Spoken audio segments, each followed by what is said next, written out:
Hello friends, अभी तक आप सब देख रहे हो कि जाने अनजाने हम विलेज में चल रहा है चोर तो जहाँ पे राघव आ गया है रीत को डिवोर्स कर देने।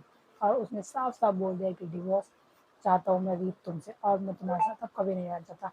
ये लो डिवोर्स पेपर, इस पर मैंने सिग्नेचर कर दिए, अब तुम भी जल्दी से सिग्नेचर कर दो ताकि मेरा और तुम्हारा पीछे छूटे। वहीं पर रीत डिवोर्स पेपर पे साइन करने के लिए साफ मना कर देगी कि मैं राघव तुमको डिवोर्स नहीं दूंगी, क्योंकि अभी तुम गुस्से में हो। और जो भी आपने मेरी और बुआ जी की बातें सुनी वो सिर्फ और सिर्फ एक झूठ है, क्योंकि वो मुझे इतना उकसा रही थी।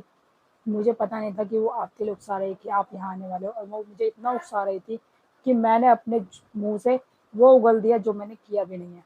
वहीं पर राघव बिना सोचे समझे बस रीत के मुंह से वो झूठ सुनकर मान लेता है पूरा सच, और हो जाता है अपनी बुआ पे कर लेता है पूरा भरोसा।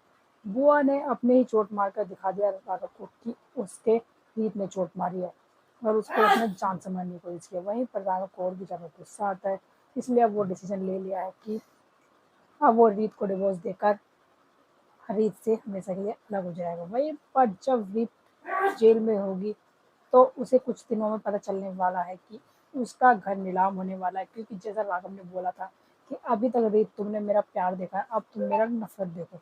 क्योंकि अब तक मैंने तुमसे प्यार किया, तुम्हारा मेरा साथ दिया, पर मुझे नहीं पता था कि तुम मेरी बुआ से इतना ज़्यादा गुस्सा हो कि उनको घर से अलग करने के लिए तुम उनके खिलाफ इतना बड़ा षड्यंत्र रचोगे। वहीं पर रीत अपने बारे में कुछ भी बेगुनाही नहीं साबित कर पाती, और जैसा उसकी बुआ ने उसे सिखाया होता है वो वैसा ही मान लेता है सारा सच। इसलिए उसे साफ साफ बोल गया रीत को कि अब देखो मैं तुम्हें इस जेल से कभी बाहर नहीं आने दूंगा, और तुमको और तुम्हारे घर वालों को कैसे बर्बाद करता हूँ। वहीं पर राघव अब ध्रुव का रेस्ट वहीं पर रीत को अब बिल्कुल समझ नहीं आएगा कि वो अपने घर को नीलाम होने से कैसे बचाए और कैसे अपने घर को सुरक्षित रखे। इसलिए वो चलने वाली है बहुत बड़ा साजिश और भागने वाली है जेल से, क्योंकि उसे लगता है कि शायद जहाँ वो ध्रुव गया था उस टाइम पे अपनी किडनी बेचने के लिए, जब हमें पैसे की ज़रूरत थी और स्मिता की शादी करनी थी, तो शायद मैं वहाँ जाकर अपनी किडनी बेचकर अपने घर को नीलाम होने से बचा सकती, क्योंकि वहाँ पर मेरे पापा और मम्मी की बहुत पुरानी यादें हैं। इसलिए वो चाहती है जेल से और भाग कर पहुँचती उसी हॉस्पिटल में। वहाँ पे किडनी बेचने की पूरी प्लानिंग करी ली होती है, तभी वहाँ पर पहुँचने वाले हैं पुलिस वाले, जो कि राघव के भेजे हुए हैं। वहीं पर अब क्या किडनी बेच पाएगी अपनी रीत, या फिर उसे किडनी बेचने से रोक लेगा राघव।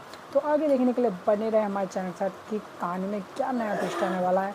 क्या राघव की बुआ फिर से चलेंगी बहुत बड़ी चाल और रीत को हॉस्पिटल में ही जान से मरवा देंगी, या फिर नहीं, और रीत राघव को किडनी देने से रोक पाएगा नहीं। तो आगे देखने के लिए बने रहे हमारे चैनल के साथ, वीडियो को लाइक करें, सब्सक्राइब करें एंड बेल आइकन दबाना बिल्कुल ना भूलें। वहीं पर ध्रुव का रेस्टोरेंट भी राघव ने बंद करवा दिया अपनी नफरत के चलते।